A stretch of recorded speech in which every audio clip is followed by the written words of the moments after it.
Push system merupakan suatu keputusan bagaimana material mengalir melalui sistem yang dibuat secara terpusat. Kemudian ada pull system. Pull system merupakan sistem yang dipindahkan dari satu tingkat ke tingkat berikutnya ketika diminta. Jadi perbedaan push dan pull itu ada di start produksinya. Pull berdasarkan permintaan dan push untuk mengantisipasi demand di masa mendatang. Di modul 0 kita dapat mengetahui dan menghitung standard time. Lalu di modul 1 kita dapat menghitung proses agregasi dengan cara menggunakan standard time pada modul 0. Lalu di modul yang kedua kita menggunakan data agregasi untuk menghitung proses disagregasi sehingga menghasilkan master product schedule atau MPS. Lalu di modul yang ketiga kita menghitung RCCP data dengan menggunakan standard time pada modul 0 dan MPS di modul yang kedua.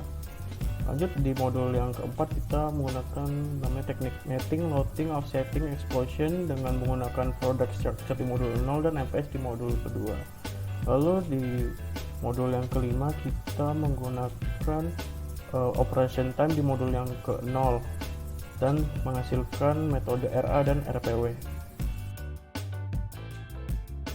Just in time atau JIT menurut Kumar dan Suresh merupakan sistem manufaktur yang bertujuan untuk mengoptimalkan proses dan prosedur dengan terus mengupayakan pengurangan waste atau pemborosan. Dengan manfaatnya adalah biaya produk berkurang, kualitas meningkat, serta peningkatan produktivitas. Dengan tujuan mengintegrasikan dan mengoptimumkan setiap langkah dalam proses manufaktur, menurunkan ongkos manufaktur, serta mengembangkan fleksibilitas manufacturing. Lalu ada prinsip dasar just in time, yaitu penyederhanaan, kerapian, kejelasan, optimal cycle time, agility, pengurangan variasi, dan pengukuran. Yaitu salah satu strategi JIT adalah orientasi zero defect. Waste atau pemborosan adalah segala sesuatu yang tidak menguntungkan karena tidak memproses apapun maupun tidak memberikan nilai tambah pada produknya. Waste atau pemborosan menurut Hirano pada tahun 2009 dibagi menjadi 8 jenis. Yang pertama ada defect atau kecacatan, sehingga dapat menghambat laju produksi karena harus diperbaiki atau dibuat ulang. Yang kedua ada overproduction atau produksi terlalu cepat dan tidak sesuai waktu. Yang ketiga ada waiting, merupakan waktu menganggur dalam suatu proses.